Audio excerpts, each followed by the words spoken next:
for the valedictory session of the esteemed International Conference, QUAESITIO 24.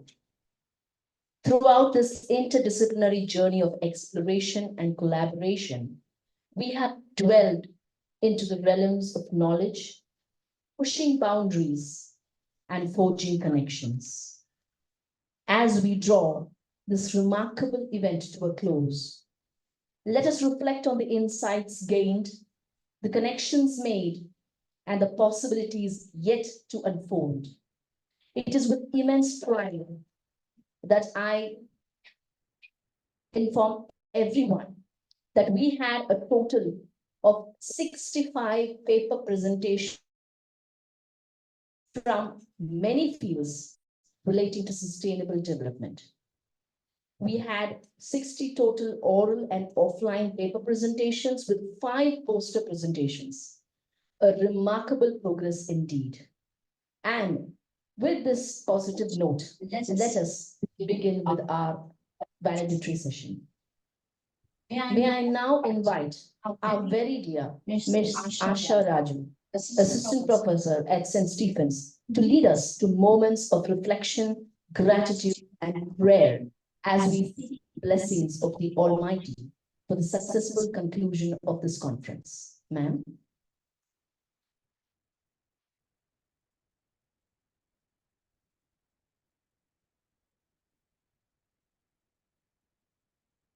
ദൈവമേ ഞാൻ നിൻ സവിധി കൂപ്പുകൈകളുമായെന്നും അണഞ്ഞിടുമ്പോൾ നീ കൃപയെന്നിൽ തൂകണമേ. ദൈവമേ ഞാൻ നിൻ സവിധി കൂപ്പുകൈകളുമായെന്നും അണഞ്ഞിടുമ്പോൾ നീ കൃപയെന്നിൽ തൂകണമേ. സർവജ്ഞാനത്തിൻ ദേവാനീ നിന്റെ ജ്ഞാനീടണമേ.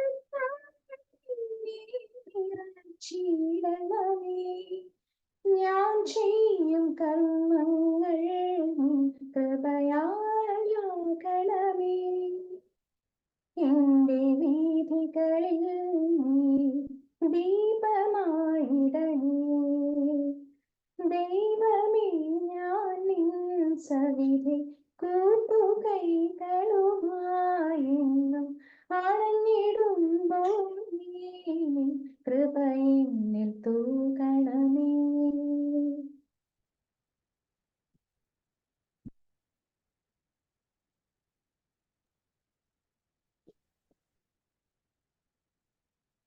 Warmth and enthusiasm, I invite Dr. Shinsi Joseph, the Vice Principal and IQAC Coordinator of our esteemed institution, to extend a hearty welcome to all those present here today, acknowledging their invaluable contributions to the success of QUAESITIO 24.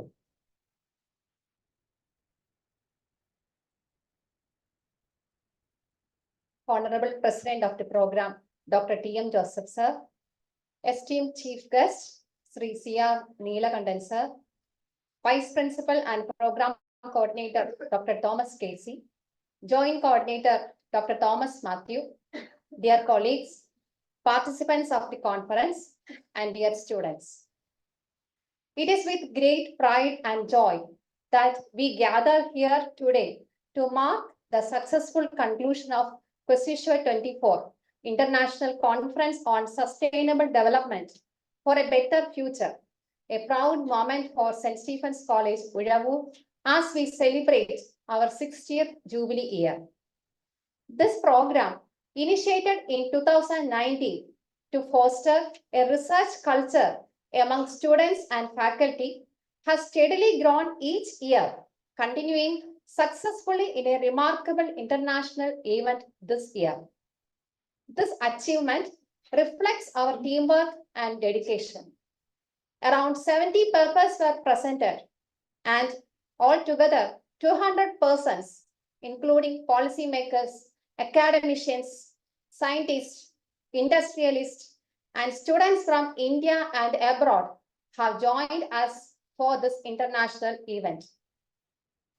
As we navigate the complex challenges of the 21st century, the insights generated at QUAESITIO 24 serve as a beacon of hope and inspiration, reminding us of our shared responsibility to safeguard our planet and ensure a prosperous and equitable future for all.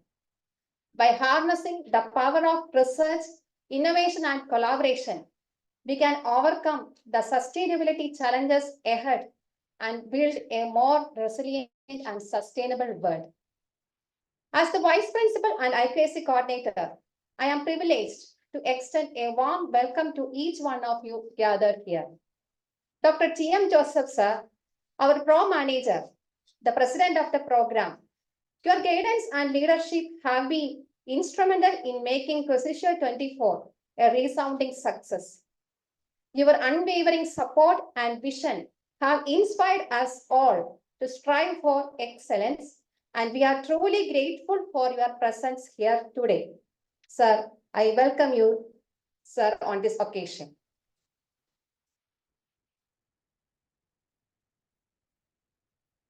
To our esteemed chief guest, Shri R Neelakandan, he is a famous Indian environmental activist, politician, and writer.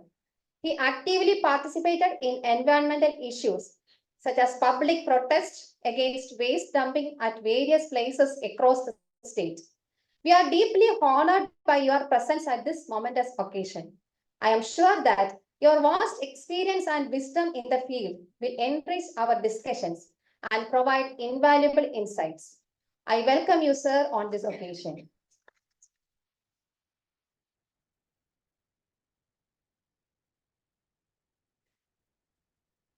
I extend a warm welcome to Dr. Thomas Matthew, Joint Coordinator of the program. Your expertise and dedication have been invaluable in shaping the success of this event. Welcome you, sir.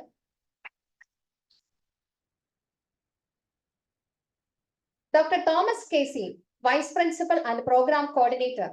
Your dedication and hard work have been the driving force behind the success of QUAESITIO 24. Thank you for your outstanding contribution to this event, and I welcome you on this occasion. I remember our principal, Dr. Stephen Matthew, and Bursar Father Jins Neelakandan, even in their absence, and extend a warm welcome for their dedicated guidance and invaluable help, which contributed significantly to the success of this occasion.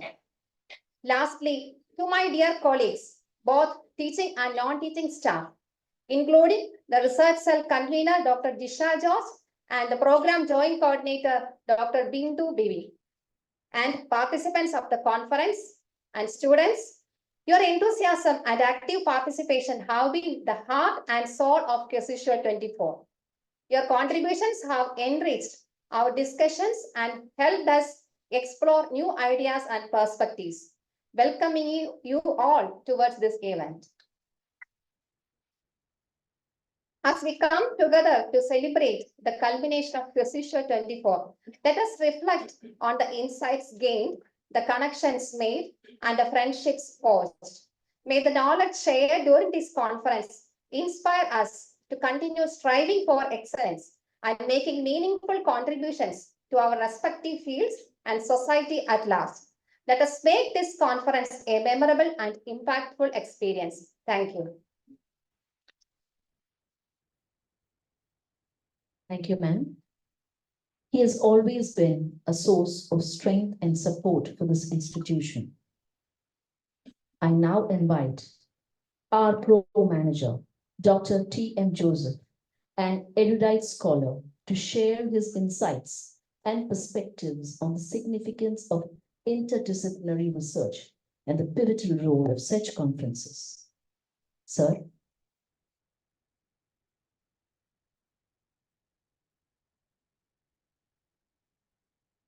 Honorable Chief Guest of the Day, Shri R Neelakandan, the Vice Principal and the Program Coordinator of this event, Dr. Casey Thomas, IQC Coordinator and Vice President, Vice Principal, Dr. Shri Joseph, Joint Coordinator, Dr. Thomas Matthew, Father Benny, my esteemed friends in the teaching faculty, students, the delegates who come from different parts of the state, and other participants who are witnessing to this event in the online mode. A warm good afternoon to all of you. I'm extremely happy to see that the faculty of St. Stephen's College, Ujavur, has come out with a very wonderful international event under the title QUAESITIO 24. I understand that this is the hallmark of this institution, having initiated 5 years back. This event is continuing uninterruptedly, cultivating, as Dr. Sinsi said, a research culture in the institution. Definitely, educational institutions are supposed to be the places wherein new knowledge is produced and disseminated to society at large. In this perspective, this academic exercise is definitely a contribution towards the act of knowledge production. And it serves the purpose of this institution as well. Ujavur St. Stephen's College is committed to provide quality education to the younger generation of this region. And it has been reflected in the recent NAC accreditation process as well.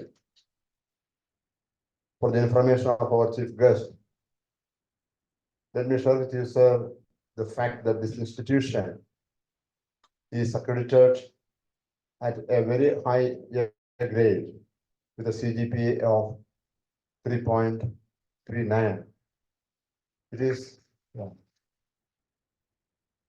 is something remarkable for an ordinary educational institution like this. And this shows the quality culture of this institution.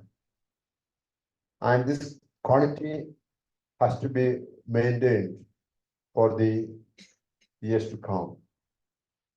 And that is the purpose of this seminar also. I understand that this international conference is dedicated to the cause of sustainable development. And that is very important. Attaining quality in the delivery of educational services is something important. And it is more important to retain and enhance that quality in the future. That is the spirit of sustainable development. Of course, sustainable development has so many dimensions, not merely in the realm of quality sustenance. In every respect, sustainability is gaining importance in human values, in the human system, environmental system, social system, economic system, and in every other respect. Sustainability is very important because we have to take care of the interests of the future generation. That is the essence of sustainable development. We human beings are always tempted to protect our own interests. We are concerned only about our own interests. We are least bothered about the concern of others. And there lies the message of sustainability. Sustainability invariably addresses the issues of the future. We need to address the concerns of the future generation. That is what is needed. And that culture is lacking in the present day context as well. That is the problem. We are always self-centered, concerned only about our personal ends. And in that respect, this academic conference, I hope, will instill the much needed spirit or value in the young minds of this institution. We need to have a concern for others. In whatever realm, we are supposed to maintain the interests of others. Economic aspects as well.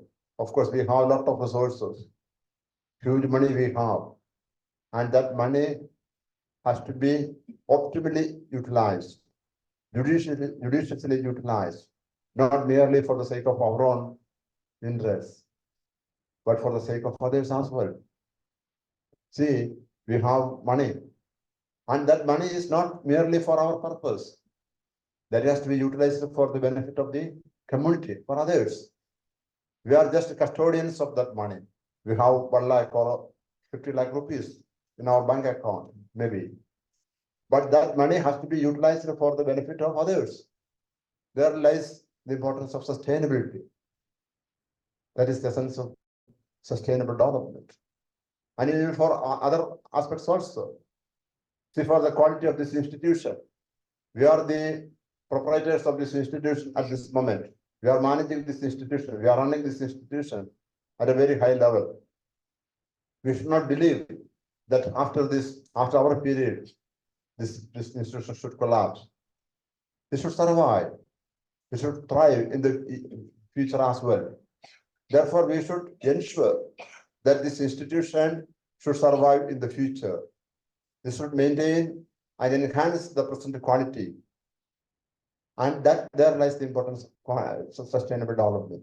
Even in the field of environment, of course, it is in the area of environmental sphere. We are discussing sustainable development in a large scale. That is where the problem. See, we have Shri Neelakandan with us. He is a non-environmental activist, as you all know. He has sacrificed his entire life for the protection of this earth, human nature. Ecological concerns are very much highlighted in the writings and speeches of Shri Neelakandan. What is the concern of ecological sustainability? We need to protect the nature. The natural resources have to be maintained for the sake of the future generation. We are not supposed to loot the present day natural resources. We all should believe that we are all refugees in this earth. We have come here to just live in and go by. And therefore, we need to protect the environment, the nature, for the benefit of the future generation. I'm extremely happy that our chief guest, Shri R Neelakandan, the renowned activist, a model for all of us who has come here to deliver this valedictory address.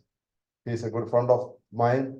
I had long acquaintances with him in my previous institutions, and I always cherish his values or his words for getting new ideas and inspiration to sustain my own life. I am extremely thankful to the administration of this institution for having come out with such a wonderful academic exercise. All the teachers have enjoyed participating in this program. I believe that none of the teachers have set apart or left out in the organizational activities of this event. The very moment I came in, all teachers cutting across the department affiliations, they have come forward to receive me and interact with us, with our guests. And they are, all of you are involved in one way or the other in the administrative activities of this international academic exercise. That is the way it should be. We all should join together to preserve the academic culture, research culture of this institution. And in that way, I believe this is an academic feast. This seminar, this two-day academic exercise is an academic feast in which all of you, all the teachers, non-teaching staff, and even the students have enjoyed participating in this activity. That is the way it should be.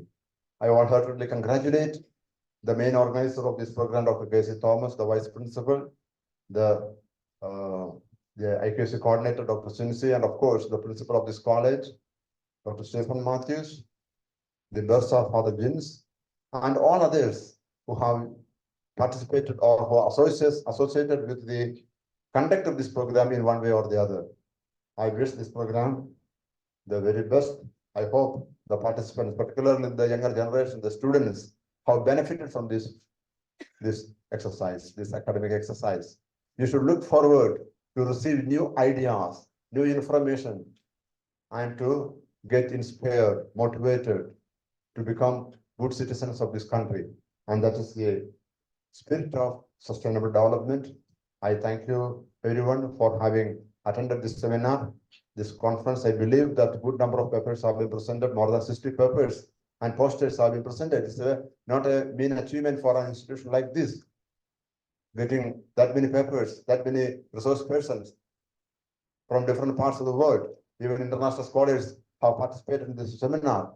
Definitely it is a great achievement for this institution, and you should continue this vibe in the future as well. Every year, we should have this kind of academic exercises, and we should publish the papers presented here in the book form, not merely in the journal form. It should be published in the form of a book. An edited volume can be brought in. All of you can contribute. All of you can participate in the editing work. So then it should be a memorable event. Every year, this QUAESITIO, this activity, this international conference should continue, and every year a compendium should come up. A collection of essays should come up.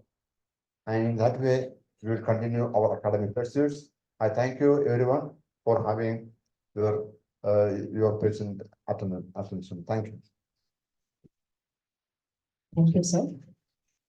As an environmental activist and esteemed writer, Shri R Neelakandan sir brings his profound insights and expertise to our valedictory session, inspiring us with his dedication to environmental conservation and social change. I'm happy to invite Dr. Bindu Baby, Assistant Professor and Joint Coordinator of this conference, to introduce our esteemed chief guest of the day.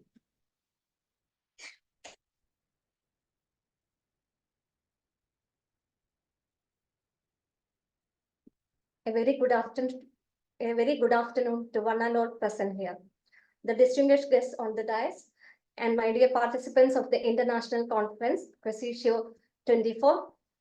As we draw close to the conclusion of this enlightening international conference on sustainable development for a better future, it is my profound honor to introduce a distinguished personality who has dedicated his life to the cause of environmental conservation and sustainable living.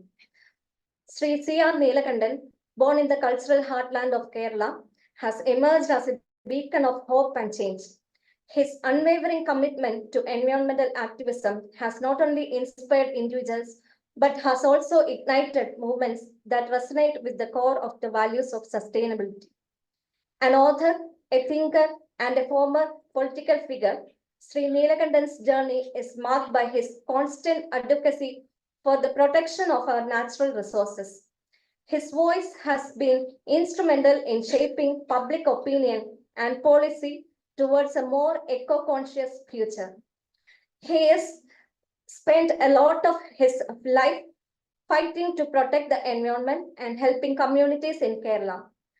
Whether it is battling pollution, stopping harmful development, or saving natural spaces, Sri Neelakandan has been there leading the charge. His books and writings continue to challenge and educate us on the pressing issues of globalization and environmental degradation. Today, as we celebrate the collective wisdom gathered at this conference, QUAESITio 24, we are privileged to have Shri Neelakandan sir to share his invaluable insights. With this brief introduction, now I call upon Shri C.R. Neelakandan for the valedictory address. Sir, please.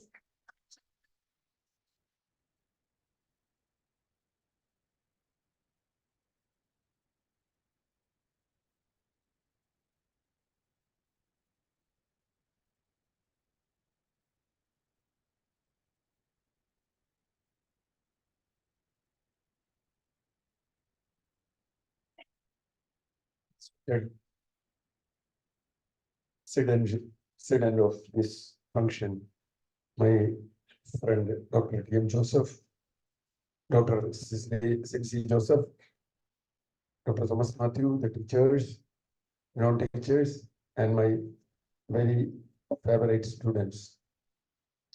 I'm very happy. It's not just formal happy, because I'm not a formal man at all in my life. I've never said anything formal, good morning, good night. It's not my way of approach. If it is bad night, I will say bad night. If it's a very bad morning, it is very bad morning. That's why I'm not liked by many people. It's okay. Here I'm very happy, mainly because first I read the title of the program. It was very difficult to pronounce it, QUAESITio. Now, after coming here only, I understood QUAESITio. But more than that, the tagline, that was very interesting, questioning today and shaping tomorrow. That is really, really interesting. Interesting means that is very, very relevant on a day like this, not today, this period. Our power to question is reducing to the rock bottom level. Our interest to question, because questioning, you may know something. It is easy to answer. My dear students, please keep in mind, easy to answer, but ask question is very difficult. I lost one great visionary of Kerala, Professor M.N. Vijayan, usually say, the agenda is set by the person who raises the question, not by the answering person. Especially by the youth. Generally, all generations for that matter, will complain that youth is inactive, youth is not interfering in anything, youth is just, they are highly professional and they go for their job. There's a lot of complaints, and especially your parents and teachers will complain that you have all the facilities in your life. When we were students like Srinivas and Malayalam film, when we were students, we were walking a lot of distance. You have bike, you have bus, you have many facilities, you have mobile phones, you have computer. We didn't have even a calculator when we were studying in college.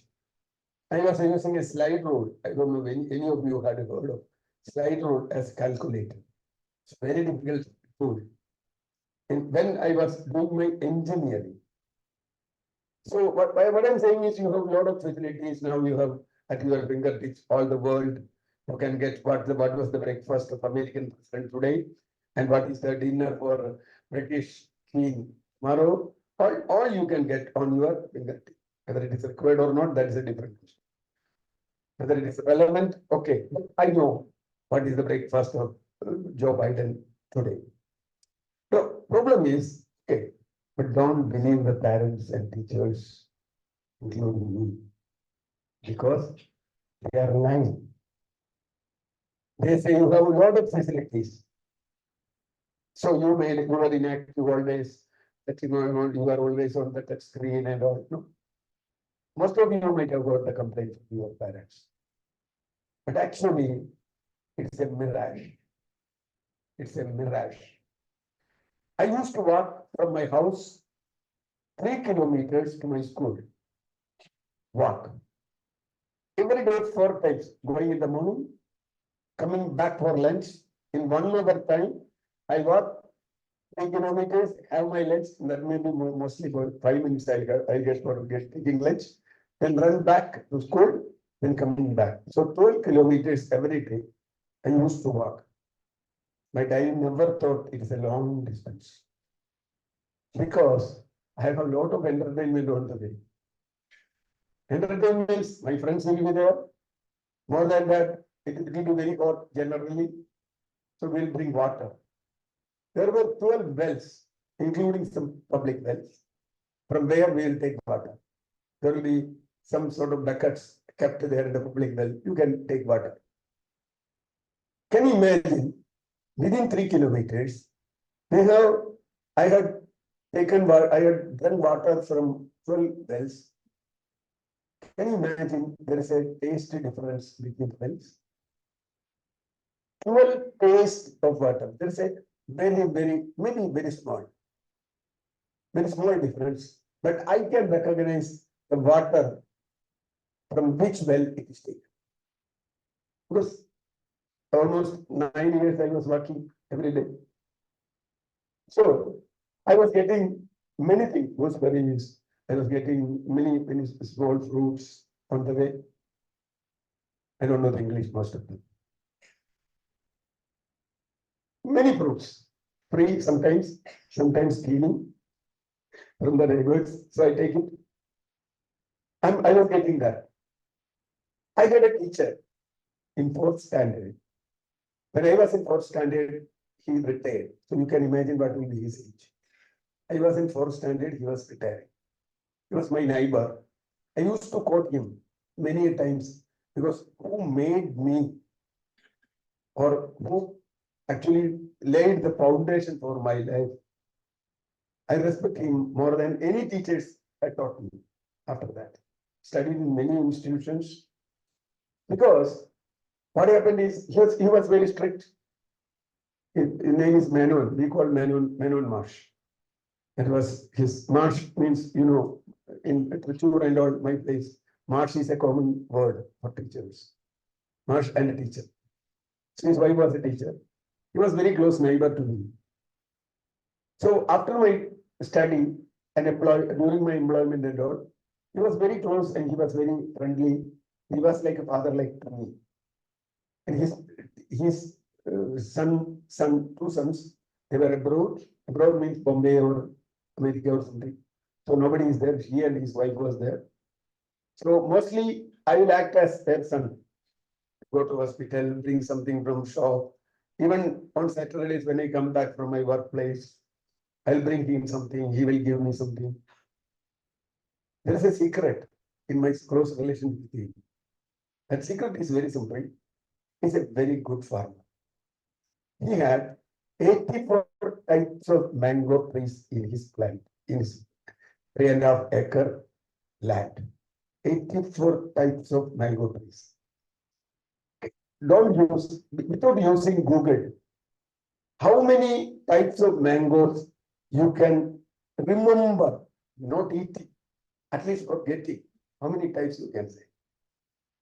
I think maybe 10.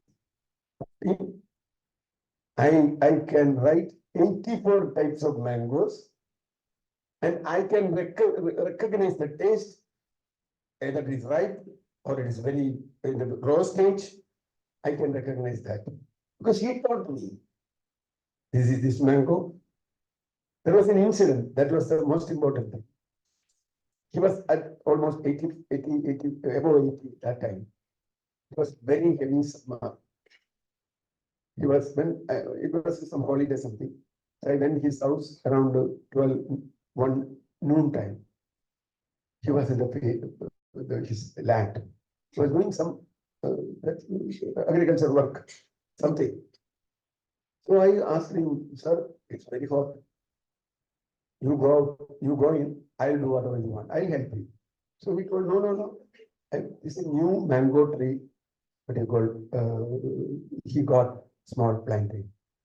He got from that plant, he wanted to plant it in his, he told, this is 18th. It is not there in my land. I told him, sir, you go inside. It's very hot. You have some problem with breathing and all, asthmatic. So something will happen. There will be cold or something. He was not ready. No, Neelakandan, you wait there. I'll come. I'll finish this. Very hot. After a lot of company, he was not agreeing to my suggestion. I got very angry. Then his wife teacher, she told me, you call him somehow inside. If I am saying he will not do, you may compel. No use. My company will be done. Finally, I told him, if you have some disease in the night, some problem, asthmatic problem, then I will not come to the hospital. Still he was okay. Nothing will happen here. Nothing will happen. He was just like that. Finally, I asked a question. It was really brutal. My question was, I was very angry. Should have never asked a question. Sir, how many years it will take to get this mango from this tree? Get a ripened grow tree? Are you sure that you will be able to eat it? It means he may die before that. I should have never asked him such a question because predicting somebody's death is the worst thing, no, for anybody. You will die tomorrow means anybody will be unhappy. But he was never such a person. He put his hands on my shoulders and he asked a simple question. First question, how many mangoes you have eaten? From his house only, I might have eaten more than 10,000 mangoes. I like mangoes like anything. His wife will always prefer to give best mangoes to me. So, like my mother, she will keep. And I told maybe 10,000, maybe 20,000. I don't know. Because I should not be wrong, no? The second question was very simple. How many mango trees you have planted in your life? Nothing. I never planted any mango tree in my life. When I am asking, my teacher had planted 85 mango trees. I have eaten the mango from his mango trees. Still, I am asking whether you will be able to eat these mangoes. And it was a real shock and lightning in my head. No, what a foolish question I asked. He didn't explain anything, but now I'm a tube lake, no, for that matter. It takes little bit, not all the tube lake, not tube. It will take some time to flash. I got really shocked, or I don't know what is the experience I had. See, I am thinking the planting a tree is only for me. Is it? No. Planting of tree, any action for that matter, it's not just planting of tree. Any action you take, it's not for you only. So, I have eaten 20,000 mangoes from mango trees which is planted by, I don't know, who are planted in Andhra, who are planted in UP, who are planted in Maharashtra. I had eaten mango from there also. Then I understood. That's the basic education I had one way. That is, you are not alone in the world. You are interconnected to the whole society. The one breakfast, if you take your breakfast or your lunch today, how many people might have worked to prepare your lunch? Maybe in a hotel, that's okay. Hotel is only preparing the lunch. There should be rice, there should be wheat, there should be salt. Rice might have come from Andhra, wheat might have come from Haryana or Punjab, the chili might have come from Madhya Pradesh, your ginger might have come from Kattapalli. You don't know. The salt might have come from Thoothukudi. So, How many people have worked for your one breakfast or one lunch? You go like that. And again, you connect that. Somebody had done agriculture. Somebody might have helped him. Somebody might have made the irrigation system. Somebody might have made the implements for this thing. So depends. I am saying is, even for a small action, small activity, you are interconnected to millions and millions of people living now or even who had lived before. Somebody will say, I am not responsible anything to society. I am independent. But independence? No, whether language I am talking, whether it's English, Malayalam or Tamil, it is not independent language. Somebody had formed this language for quite long ago. No, different people have formed the language. Language is a product of a society. So I never say I am independent. I am dependent, interdependent, and more interconnected with the whole society. Not only people, but whole nature. I am breathing not because of the AC machine here. I am breathing because of the oxygen generated by you all know that. So I am not going to teach you any science or mathematics or any statistics. This is a vision. It's a problem. Questioning today is not just questioning the data, questioning the logic. You question the logic behind our life. Simple. People say sustainable development. I will not go into that. It is sustainable development. I question the word, both the words, sustainability and development.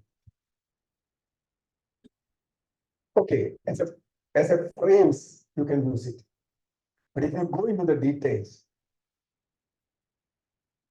sustainability for how long? That is the first question. Development. What is the definition of development? What is the definition of sustainability? I'll come to development first. I'm not questioning the theme. I'm justifying your catch phrase. That's right. I'm not questioning the seminar or anything, but I may be questioning your papers, but I will be justifying your catch word questioning today. So how it is, how develop the word development is defined? If you are above 50, anybody above 50, when they were studying in school, we were not using the word development.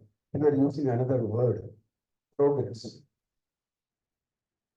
Prime Minister, President, Chief Minister, asking for the progress. You work for the progress of the country. You know, Nehru, Indira Gandhi, or anybody. EMS, Achuthamenon, Karunakaran. It will always say the progress of the country. We lost the word progress. It is there in dictionary, but not in use. Nobody uses progress. Why? Progress is not used. It is not a what you call philological or language question. It's a question of concept, question of logic. Progress is, as far as I'm concerned, it is for the whole society. Development, that is, it is a social, it has got a social dimension, but development has got a economic dimension. You can say country is developed if its GDP is increased, per capita income is increased, if your export is increased. One simple example. If all people in Kerala start drinking bottled water from tomorrow, they will not drink water from tap or anything. Your GDP will be more than that of India. Because 6 liters, 5 liters of water, 3 crores people. So 15 crore liters of water, 1 liter of water of Coca-Cola or whatever it is, it will be 15 rupees. So what will be the GDP just for water?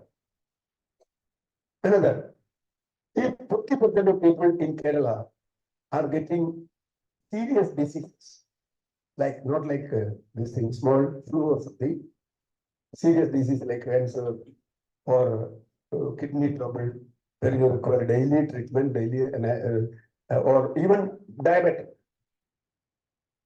Countries' GDP will increase. GDP will increase, definitely, no problem. Because otherwise you use 50 rupees per day for your food. Now you use 150 rupees for your medicine. Naturally, country GDP will increase. Whether that is a progress. I'm questioning that. I'm questioning. So there are other things, index of happiness and all the definitions are, I don't know whether you have somebody has mentioned index of happiness and all. But generally, India will be a developed country. When somebody say, all our leaders say developed country, I am really worried. Because, for example, I take a developed country, US. But when you ask a developed country example, first in the US, what are the economic statistics of US? But simple example, in US, number of cars are equal to number of citizens. 25 crores US population, there will be more than 25 crore cars. In Kerala, we don't worry about India. We make in Kerala developed. Kerala is having 3 crore cars. A Kerala with 3 crore cars. What will be the condition of Kerala?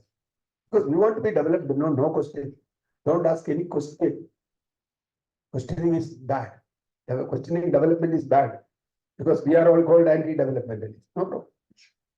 That's why the questioning is always a problem. Can we have 3 crore car Kerala? Is it physically possible? Economic is the other thing. You can give it second. World Bank will give you a lot to give car to everybody, but not to take a ration. If you don't have money to go to the public distribution shop, you don't have money.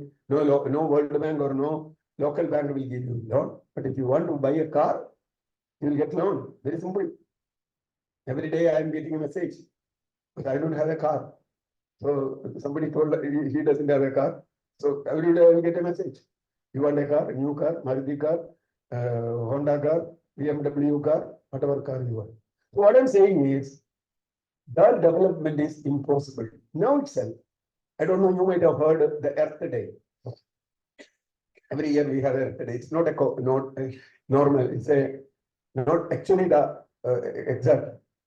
The day in a year when the resources for 1 year will be complete. You will have half an hour light close, light off, and something like that. Every year you have a quota of resources, natural resources. That will be complete. Maybe in 6 months. Earlier it was 9 months, 8 months, 7 months. Now it is come to 6 months. So by 6 months, you will finish your quota. Then whatever you are using extra, it is on loan. See, for example, somebody, you have a monthly salary. You finish it by 58th. Then what will happen? You will take next month's salary, Your loan is for next month's salary. Next month, again next month's salary. Maybe after some time, next year's salary. Maybe next 2 years' salary. Because it is a vicious cycle. It's go like that, go like increasingly going. Whether you have a right for that. So every day, we celebrate, or I don't know whether it is celebrate or we have some day like that. All days we celebrate or we enjoy, or I don't know. Anyway, my point is, on June 30th, if you finish all your resources for this year, then July 1st, you go for next year's resources. Is it logically correct? If India is to be developed like US, we have 130 crores people, that is more than 5 years. And China also getting developed, that will be again 130, 140 crores. So if India and China develops in the style of America, it will be 12 US again added to the world. Can the world survive that? It is impossible. Simple India to become a developed country by definition of the development. Because in economics and in common parallel, what we say, world is divided into three, no? Developing countries, and so developing country, that definition, that is a problem. India is a developing country, and developing country means what? You are going to be developed, growing child and grown up man or woman. He's a growing child, what means? He's going to be 6 feet or 5 feet something height, he will have that much weight, you will have that much intelligence. So we have a target of development. What is that target? A developed country. Whether that target is right. Can India develop? Problem is, India will develop, not the Indians. Some part of India is still living as persons like US. 10% of Indians are consuming like the US citizens in India. So here question is, international, intranational, intergenerational, intragenerational. I'm not going to explain all these words, you write out. Intergenerational and intragenerational. Intergenerational means coming generation. You will know the you sing a song. Next generation. That is intergeneration. Intrageneration means in within horizontal. So what I'm saying is, whether it is horizontal or vertical justice, we are losing the concept of justice. As our in the presidential address told. Now another question. This is not a new thing. In 1990s, when we were talking about climate crisis or climate change, most of the people were thinking it is something foreign. Climate change will happen in US or UK or Finland or Indonesia. I don't know. It will never happen in India. We never thought. Because I have experience of talking climate change for the last 20-25 years. In 1997, Kyoto Protocol. From that time, I was taking class on Kyoto Protocol, Earth Day, Earth Summit. All people are laughing. What is this climate change? It's not going to come. So theoretically, you have some that's carbon emission, this carbon footprint, all these things. I'm not going to teach you anything on that. That you study. But problem is, when we understood climate change is there, at least in Kerala, last 7-8 years, we are really affected. Either okay, we thought it's only cost 2017. 2018, we really felt what is climate change. Torrential rains in August, no rain in June, torrential rain in August, flood, landslide, all these things. Then we thought it's once in a century.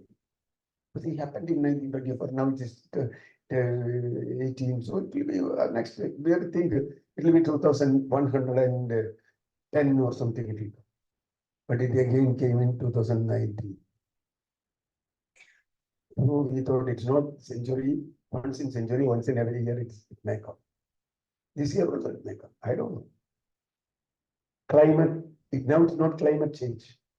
Now it is climate crisis. Nobody knows what is going to happen. All over the world, not just here. My daughter is in Canada. She was doing a postgraduate, now she is a teacher. She was telling 40 degrees Celsius in Canada. 40 degrees Celsius temperature in Canada. Large wildfire. After months of operation, even with all technology, helicopter flight, everything, Niagara, everything is there, but they could not put off the fire. Forest fire, wildfire. So what I'm saying is, now it is a reality, this one, because our experience is our best teacher. Sorry for the teachers. If you really experience, you will be the teacher. Whether we learn something is a different. Second, we were thinking, this is not a new thing. 1970s itself, there was question of this sort of growth and development. In 1970, there was a paper published. Those who are interested can search in the net. Limits of growth. Scientists all over the world joined together and made a paper. They asked the question whether the world can grow like this. Is there any limit? Increase in production, increase in consumption, increase in travel, increase in food, increase in everything. Every year, 10% increase in GDP. Very shockingly. How many years? How many years? That is the question of sustainability. For how long this 10% increase can happen? That was a paper published in 1970. That may be thought as a starting point of environmentalism, environmental science for that matter. In modern words, not all scriptures, there are many, there are a lot of people like Gandhi and all asked this question much before without any scientific basis. This is scientists ask the question. All our developments are based on natural resources. So there is a limit for natural resources. That was the prediction. Then we thought nothing. We have enough coal. So we have no energy problem. Then in 10 years, we found that coal is a problem. Coal is a limit. Then we found large storage of oil. Many generations will. No. In our own one generation, which is the most restrictive generation ever had. My generation. I apologize. Nothing. Cannot do it. All oil finished. Now we told gas is there. Petroleum gas. No, gas is finished. Now we say solar is there. Nothing. Don't worry. All limited. Nuclear was there. When I was a student, I was told nuclear was. Now, no country makes any nuclear plant except India and China. That is because of specific reason, not because of any energy requirement, very different reasons. I started my career as a nuclear, this thing in BRC. I left it because I understood it is not going to work anywhere. It's a destructive. Anyway, what I'm saying is, nothing is an answer. Technology will find a solution. Never. Technology cannot find a solution to the problems created by the technology, whether it is pesticides or any other, that pollution, waste, nuclear waste, no solution. Nothing.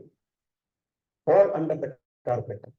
No, all under the carpet. Even the urban waste, we don't have a solution in Kerala, no. Totally liquid Kerala, we don't have a solution. What I'm saying is, the problem, natural resources. Now you come to natural resources. So I was telling you about money. Actually, when I was an engineering student, there was that time was the Silent Valley. You know, remember, somebody might have heard of Silent Valley. There was a dam proposal in Silent Valley. People were against it. Very few people. Like Sugata Kumari and all. Very powerless people. All powerful political parties were for a dam there. Immediate dam. Dam energy will give job will give that, this thing. All big pictures. Even there, from engineering college, we were taken there. I don't know, at that time, this is student, like most of you. So I just went there, I didn't find any forest, because I had not gone to any forest before that. I thought forest, I understood forest from Tarzan films and all. So there will be always wild animals coming and things like that. Now wild animals are coming to our villages. We don't need to go to Kumale or anywhere to see wild animals. So at that time, it's not like that. So what I'm saying is, I didn't find any wild animal in Silent Valley, some squirrels or something. People told it is not a forest. But one time, one college professor, I knew him as a college professor later. He met me because I was alone. I had some doubts because I am reading Madhuribhumi weekly and all that time, some of the humanities articles and all. So I was confused whether it's good or not. So he asked, "You are an engineer?" "Yes, I have been an engineer in 2 years." "Okay, good. I'm great. I'm going to get something great now." And he asked me, "How much energy you will get from this?" I told very statistically, 24 crore rupees of energy will be getting. He asked him, "I give you 240 crores. Can you make a forest like this?" No. You can make energy in somehow, but you cannot make forest with any technology. It has to evolve by itself naturally to the reason. So what he told is, you natural resources, once it is destroyed forever, cannot come back. Not at all renewable. There is no renewable resources. Even solar, the material you use to convert the solar energy into electric energy is limited. Your solar cell, your battery, all will be limited. So solar will be maybe 10 years, 15 years it may go. And after that, that also will be a problem. So what I'm saying is, limits of growth is a truth. That is the basic question what we want to understand. So sustainability is not just development, maybe degrowth. Now there are a lot of people talking degrowth. That is what the international panel, intergovernmental panel on climate change and all saying, reduce your carbon, reduce your this thing, reduce this. But not that nobody is reducing. Nobody is reducing, everybody is increasing. Somebody will say, I will reduce after 2070. Somebody will say, I will reduce after 2060. But what will happen? If you reduce by 2060, whether the world will be there in 2060 or 2070, who knows? What will be the condition of the world? Yeah, you don't know. So I'm coming to the last part of my.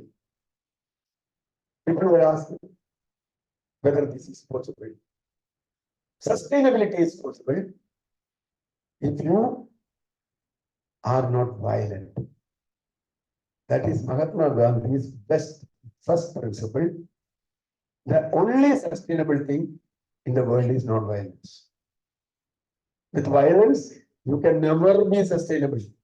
Any war sustained, even 100 years war completed after 100 years. No? What is the result? Starting from Kurukshetra to Afghanistan, you think what are the results of the war? So violence is not sustainable. Gandhiji was always telling how you can be sustainable. That is his simplest formula. Everybody knows there are resources in the world for everybody's need, but not even the need of one person. It's not one person's need. There was an incident, and there was a big conference going near Yamuna River. Yamuna was flowing in full. People were using this water to wash their hands and things like that. Gandhiji was always taking his lota. You might have seen closely. Gandhi had a lota. Whatever water he take the measured water, use it, and remaining water he throws back to the river. People are laughing. What is this old man doing? You can, there are enough water in that. Why couldn't you take more water and throw? Use. You don't know. If I am taking more water, what will happen to the river? The river is flowing down, no? The downstream. This what many plants, animals, human being, fish, everything, they are dependent on this water. This water is flowing down. They are waiting for this water, no? Agricultural vessels downstream. The fish downstream. They are waiting for this water. If I am taking more water, that means I am taking their water, their share. That is actually violence. Taking somebody's property, using somebody's property is violence. If you emit 1 gram of carbon unnecessarily, that's a violence. That is the violence, not killing others. That killing is only for one person, but the carbon will be killing, making what do you call morbid for thousands of people. So what I'm saying is, Gandhi's that approach to non-violence, that is the most sustainable. That's why Albert Einstein told, death of Gandhi, you might have heard, some of you might have heard, next generation will never believe such a person lived on earth. because his prediction was so accurate. So accurate. Second thing, now people will ask, especially youngsters, generally ask a question. I'll finish with that. That question is, do we want to go to Bulla Cartage? There's a story about Mahatma Ji on Bulla Cart. Mahatma Ji was, when he was living in Varta, it's a story. So not story, it's incident. He was living in Varta, near Nagpur. He was in Nagpur yesterday. So Nagpur, there is this ashram. Anybody who goes that side should visit it. Not just Gandhi was great or something, but we should learn something. Their airport, Sevagram railway station was some 7 kilometers far. So ashram, every day, anything, you go to the railway station by Bulla cart or horse cart. You had to have Bulla cart and horse cart. It's 1930s. Car was very rare. But one of his disciples, Janamlal Bajaj, is an industrialist in India and Bangladesh. Bajaj, still now it's an industrial group. They told Mahatma Ji, we will give you a car. They given a Ford car. That time, great. Ford is not made in India. No car is made in India. Everything was imported. When after Bombay, you may have to travel many kilometers to find another car. And he told, what is this, Janamlal? I don't want this. What is this? You take away. I have Bulla carts. I have this thing. No. You should have used it. Yes, given. And one fellow, that time there is no driving license, no petrol pump, nothing, no road, nothing. But still told, you can ride it. It's a very good car. Okay. One of his disciples, young men, they trained him to start it, stop it, fill it water and drive this way, that way, not to discharge the battery and things like that. After 1 week, he went. This fellow was doing every day, but after some time, he could not start it. It's not getting started. He doesn't do anything because it's a black box, not like today. So somebody asked him, who will repair it? Then they told the actual repairer, the maintenance person should come from London. You have to inform the London people, then that fellow should come in February. It will take 3 to 6 months. And he told, don't worry, leave it aside. He covered it with some shawl or something, leave it, some cloth. He was using his Bulla cart. After many months, Janamlal Bajaj came back, visit him. He will send a telegram, because he is a close friend. Send a telegram. Hi, I am coming so and so by train, so and so time. If it is Gandhiji is there and he is well, he will go there. He will go and see him because he's a friend. So he will take his Bulla cart or this cart, horse cart to receive him. So the day before that, his driver or his Bulla cart driver asked him whether we are going on horse cart or Bulla cart. Tomorrow we are going on Bulla cart. So they have to start at 4 o'clock in the morning. So we made the Bulla cart ready in the morning. What did Gandhiji do is, he's the person who has had enough time in the life.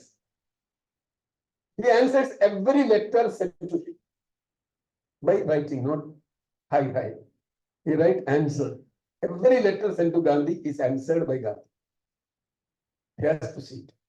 So, even for children. So, what he does is, when he travels in the Bulla cart, he writes it, he translates Gita, something. So, finally, that day, he came to travel. Then he told the Bulla cart driver, there is a small problem. Cart is not this, but Bullock is this.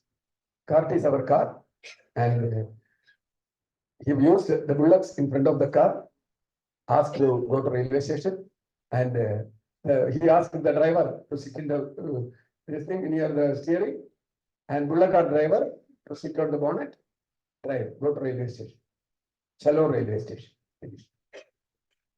These bullocks can never drive it. Oh, it's a very heavy thing, no? Bullock cannot reach it, but bullocks drive maybe one meter in 1 hour or something, it moves. And he was not complaining at all. He was inside the ashram. He was sitting in the Bullock car, not asking any question, whether why you are going, why not, nothing. He just doing his jobs as if he is traveling. So after some time, by noon time, that fellow came. That fellow came, he could not find Gandhiji there in the railway station. He thought, Bapuji bimar hai. Bapuji is not well. So he's more worried. So he took something, some horse car fleet rented, and he was coming very fast. When he reached the gate of the ashram, this fellow was inside, the other side of the gate. In a very, very, very peculiar way. That is, there's a car, then bullock. What is this? And Gandhiji, he got, first he got surprised, then he got irritated. He has given a new car, Ford car to this fellow, and this fellow is using it like this. He cannot fight with Gandhi, but because he is such a great disciple, he is a great disciple. But he got angry still. There is the north-south people, when north people went to me, there's a custom to ask 100 questions. How are you? How is your wife? How is your agriculture? How is your business? How is your relatives? How is your friends? So many questions. This fellow is answering only one thing. Ye kya hai? How is your friends? Ye kya hai? Ye kya hai? What is it? What is it? What really looked at it? Bapuji was not at all considering his question. Finally, he got angry. Bapuji, tell me what is this? Finally, Gandhiji was just smiling. He told, Janamlal ji, आपने मेरे को एक Ford दिया, मैंने उसको Oxford बनाया. Ford is converted to Oxford. Fox driving a Ford.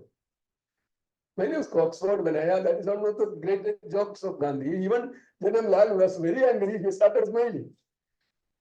Then he told, the question is simple. Hey, Janamlal, if it was my car, my bullock car, I started at 4 o'clock. I would have reached the railway station in time. I would have brought you Mumbai. Now I could not come because my poor bullock cannot drive your car. Very simple. When we had a flood, all our cars were useless for weeks. When we had COVID, all our vehicles were useless for months, maybe years. We all had all vehicles. We have jet airways, we have jet everything, Concorde. We had big ships, we had everything. Nothing was moving. Why? So you have best car, but no use. You cannot travel. You cannot travel in a flooded area with any car. You don't know, maybe a boat will work. So what I'm saying is, this is a question of logic. Bullock cart is not always, our car is not always better than bullock cart. Sometimes bullock cart will be better than a car. So don't ask a question whether we go back to bullock cart age. That's the logic.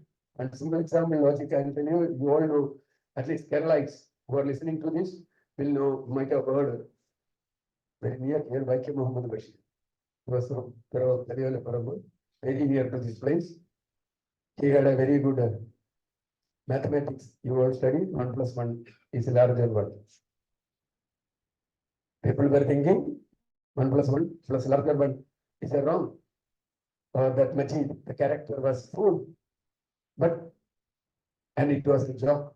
It was never a joke. It was a truth. The truth is 1 plus 1 is not always 2. 1 plus 1 is not always 2. Sometimes 3, sometimes 1, sometimes zeros. That is because you're alive. I'll ask you, you might have heard a simple question. There are 100 birds on a tree. You shoot 1. How many will be there? How many balance will be there? Okay. There are 100 bottles on a tree. You shoot down 1 bottle. How many bottles will be there? 2 questions. Third question. There are 100 bees. B. In algebra, B, A, B, X, Y, 100 bee hanging on a tree. I sitting on a tree, whatever it is. I am shooting down 1 bee. How many bees will be there? Very difficult because 3 questions are about 3 different answers. First question, if it's bird, bees, bird, it will be 0. If it is bottle, it will be 99. If it is bee, I don't know. Because if you would be, his bottle is another one answer. This is the life. Your logic should be organic. It's not mechanical logic that works in life. It's organic. So about GDP, about growth, about development, about sustainability, about what do you call it, comfort, happiness, whatever it is. It's not logical, mathematical logic. Sorry, I'm sorry to mathematics professors, teachers. I'm an engineer, but I don't believe in mathematical logic in life. That is wrong. So once again, I thank you all to talk to you. It's a great occasion for me. If I am too long, sorry. You might have gone, I lose my control when I talk. Okay, thank you. With privilege comes responsibility. Thus, we are duty-bound to utilize prudently our advantages for the betterment of oneself, others, and society as a whole.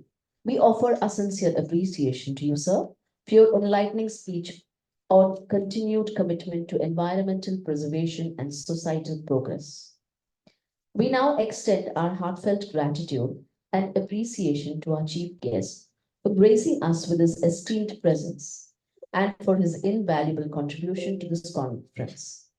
I request Dr. T.M. Joseph, our co-manager and president of this gathering, along with Dr. Thomas Casey, the coordinator of QUAESITIO 24, to honor our guest for his valuable presence. And also, I request our guest to kindly accept a token of gratitude.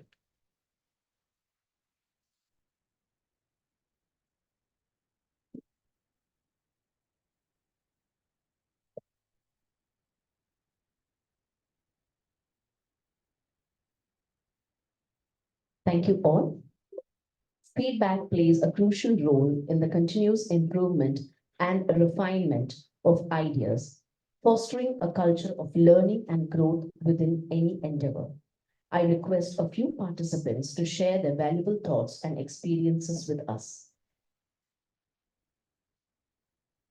For this, we begin with Dr. Susan Abraham, Assistant Professor, Christian College, Chengalpattu.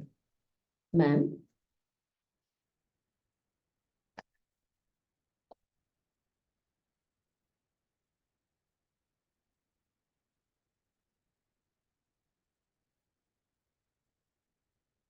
Respected dignitaries on the dais. Respected dignitaries on the dais, members of the faculty of this college and my dear students, a warm good afternoon. I've been asked to give a feedback of this two-day international seminar, and I very happily agreed to do so because it gives me a chance to share some of my thoughts with you. At the onset, let me congratulate the management and the members of the faculty of this college for being bold enough to organize an international seminar rather than sticking to a national seminar. Organizing any seminar is a Herculean task, and when it is done on a limited budget, it makes it even more difficult. But I believe you have risen to the occasion and have managed to organize a very good two-day international seminar. So in this regard, a big congratulations to all of you. Secondly, regarding the choice of topic for the seminar, it was a very relevant and interesting one, and it provided scope for for both science and social science streams. In fact, the balance between science and social science was very well kept, both in the case of invited lectures as well as the paper presentation. There was a very good balance and mix, and in this regard also, you have to be appreciated for that. Now, coming to the actual conduct of the seminar. Overall, it was a very well organized seminar. The ambience, especially of the offline sessions, was very great. And in this context, I must mention the ambience of this particular room. It was a wonderful experience to listen or to participate in a seminar in such an ambience. And I congratulate the vision of the college in constructing such a seminar and for you and the organizers for using it so fruitfully in the organization of this seminar. Secondly, the time schedules with respect to the seminar, they were very well kept. And even in one or two cases where the sessions overshot their limits, you managed to arrange, excuse me, parallel sessions, and you brought the whole program back on time. With regard to paper presentations, all of this, you have been very meticulous in keeping the time frame. So there wasn't much loss of time schedule. Normally seminars, they overshoot their time limit, and your timing was very, very excellent. I have to appreciate you especially for that.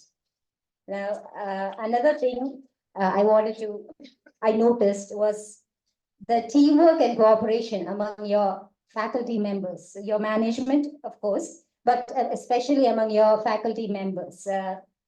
It's not very common to find such a teamwork in every college. It was exceptionally evident from different streams, without any egos. You were all coordinating and cooperating, and that reflected in the overall conduct of these seminars. So it was a great effort, great teamwork. A special congratulations to all the members of the faculty. The food was great. The refreshment was also good, and especially your tea was excellent. I have to mention that. And so was your food committee. And finally, you students, you were a very great audience. I don't know if in my college I would have got my students to sit in such a disciplined manner for such a long time listening. You were a great audience. You deserve a pat on your back. Okay. And your student volunteers, they were also very smart and prompt. Yesterday afternoon session, in fact, there was a female student who compared the afternoon paper presentation session. She was excellent. I don't know if she's here today. If she was, otherwise please convey my appreciation to her. It was very excellent, very confident, and very, what do you say? I was impressed. I was really impressed. So you students were very, very. And okay, so that is about the general organization of the seminar. And coming to the negatives, any seminar will have a negative. And I don't have as such any negatives to say, but there is one point that I must raise. With regard to the paper presentation, I felt that the time you gave for the paper presentation was very limited. I know you must have limited it to 6 minutes because to accommodate everyone. That is one aspect of it. From a holistic perspective, that was good. But from an individual presenter's point of view, 6 minutes is too little time to convey a study or a message, whatever we have done. It is too little time. So maybe you could have made at least 7 minutes and 1 minute for discussion, something like that. But maybe in future, maybe you could make some compromise somewhere. That is just a suggestion. So coming from a college that is of similar style and infrastructure as this college, I can understand the limitations and constraints under which I can imagine the limitations and constraints under which you have all worked together. This is not a 2-day event. You must have spent a lot of weeks struggling over various aspects of it. You looked into everything meticulously. You divided the work, and everybody must have done their part very well. Otherwise, such a seminar would not have been well organized. So on the whole, I extend my wholehearted appreciation to all the effort you have put in for the successful conduct of this seminar. And thank you for giving me an opportunity to be part of this. Thank you. Thank you, ma'am, for being a part of this seminar. Next, we have Silsila Babu. She's a second-year MCOM student.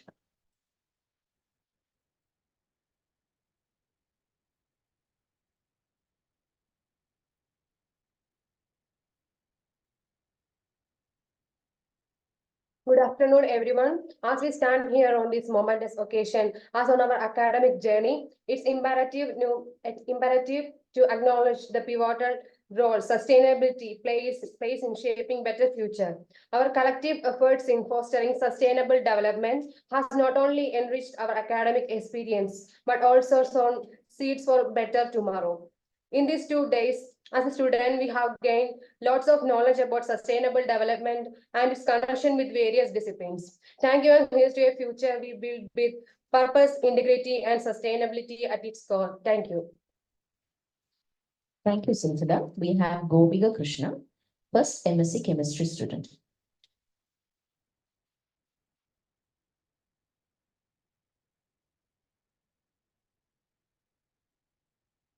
So, good evening, everyone, respected sir, ma'am, and everyone present here.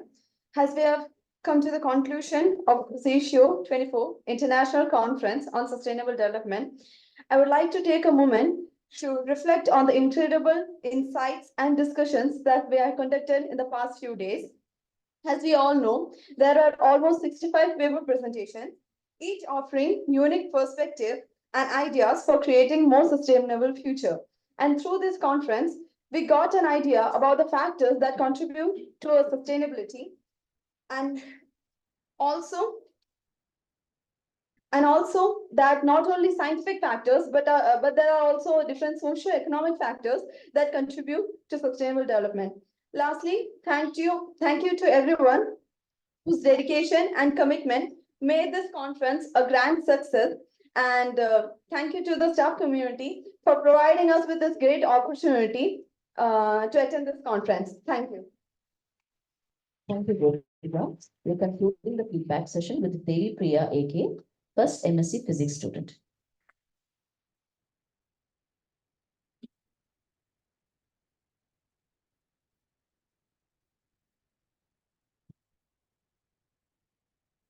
Honorable Chief Guest, dignitaries on the dais, respected teachers, and my dear friends. I think I'm really grateful that I got this chance to give a feedback on this 2-day international conference, QUAESITio 24. This is like a truly new learning experience for me because I have never really had the chance to be a part of such a wonderful academic experience. And talking about our central theme of this conference goes like sustainable development, which goes well with our nation's this year's National Science Day theme, Sustainable Development for Viksit Bharat, which shows our nation's care for our surroundings. So, and given the dramatic climatic changes that we are going through, this is like a thought-provoking idea. I'm really grateful for all the organizers for bringing up this idea for discussion. And we got the chance to meet many veterans in their respective fields, starting from Shri Shamchand IFS and this wonderful man sitting right here, Neelakandan sir. He gave us a thought-provoking, insightful, and interesting session today. And I would love to say I got the chance to be a part of this paper presentations by many research scholars, which was kindly an eye-opener for me because as a master's student in my freshman year, this was like a reminder for me to be more research-oriented or like think out of the text or think out of the box. And I would love to thank all the organizers of this event for bringing this into reality. And I hope we all had some takeaway from this event. And thank you. Thank you all for your valuable feedback. I invite Dr. Thomas Matthew, Head of the Department of Physics and Joint Coordinator of this conference, to put on record our heartfelt gratitude to all those who have contributed to the success of QUAESITio 24.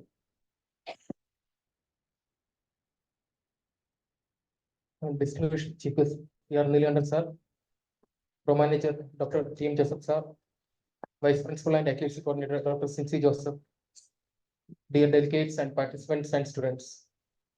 As we convene for the closing session of the International Conference on Sustainable Development for a Better Future, it fills me with great honor to express our heartfelt gratitude to everyone who has played a critical role in the tremendous success of this gathering. I wish to begin by extending a special thank you to the distinguished individuals who graced us with their invaluable contributions during the valedictory sessions. Dr. Shri Joseph, Vice Principal, with an insightful welcome address. Also, our Pro Manager, Dr. T.M. Joseph sir, inspired us all with the presidential address. Sir, Sr. Neelakandan sir made thought-provoking valedictory address that not only concluded our session, but also encouraged us to ponder deeply on subjects discussed. Further, our appreciation extends to other invited guest speakers whose wisdom and expertise have significantly enriched our discussions. Their engaging presentations and contributions have ignited intellectual discussions and broadened our horizons.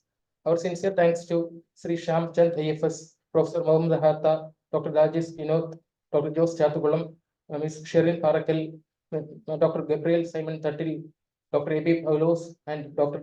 Imelda Josephine. Our gratitude also goes to the all chairpersons, coordinators, and moderators of all the various sessions for their guidance and ensuring a seamless flow of ideas throughout the conference. We owe a depth of gratitude to our college management, including our manager, Reverend Father Alex Akaparambil, co-manager Dr. T.M. Joseph sir, Principal Dr. Stephen Matthew, and Bursar Reverend Father Jinx Nellikattil for their unwavering support and vision, which was instrumental in the success of this conference. Dr. Thomas Casey, the conference coordinator, deserves a special mention for his dedication and hard work.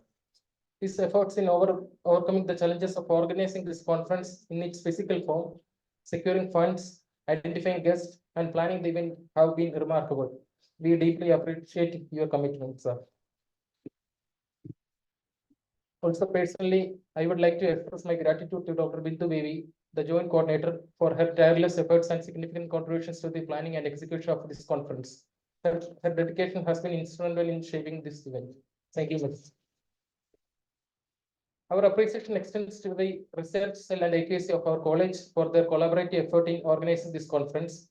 Thank you to Dr. Jisha George and Dr. Cincy Joseph, the coordinators, and all members of both teams for your hard work and commitment. We also acknowledge the collaboration and support provided by the Mahatma Gandhi University. The success of this conference would not have been possible without the tireless efforts of various committees. The Finance Committee, Registration Committee, Program Committee, Technical Committee, Documentation Committee, Purchase Committee, Hospitality Committee, and Publicity Committees have worked diligently to ensure an enriching experience for all participants. We thank the coordinators, Jillu Kuriakos, Jasna Jose, Dr. Cincy Joseph, Jasmuddin S., Captain Jace Kurian, Dr. Jisha George, Vidyu Thomas, C.A. Kurian B. John, and all the team members for your commitment and collaborative spirit.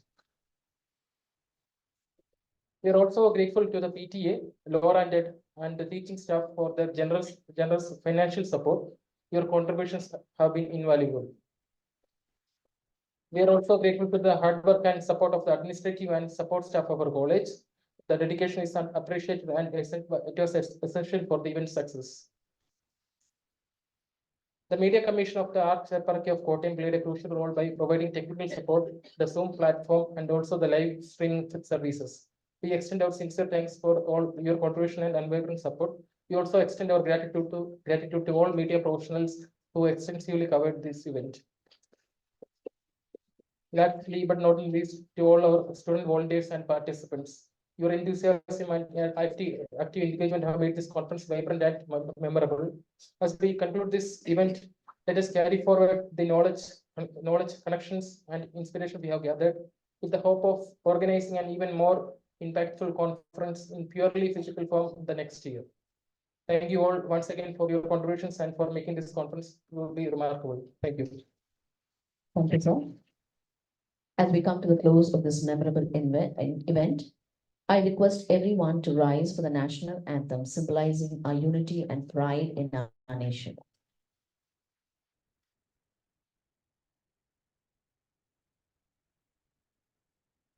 Jana Gana Mana Adhinayaka Jaya He Bharata Bhagya Vikata Punjab Sindhu Gujarat Maratha Dravida Uttara Vanga Vindhya Himachala Yamuna Ganga Uchala Jagati Taranga तब शुभ नामे जागे तब शुभ आशीष मांगे गाहे तव जय गाथा जन गण मंगल दायक जय हे भारत भाग्य विधाता जय हे जय हे जय हे जय जय जय जय हे I request all the audience, the members here to kindly come forward for a group photo.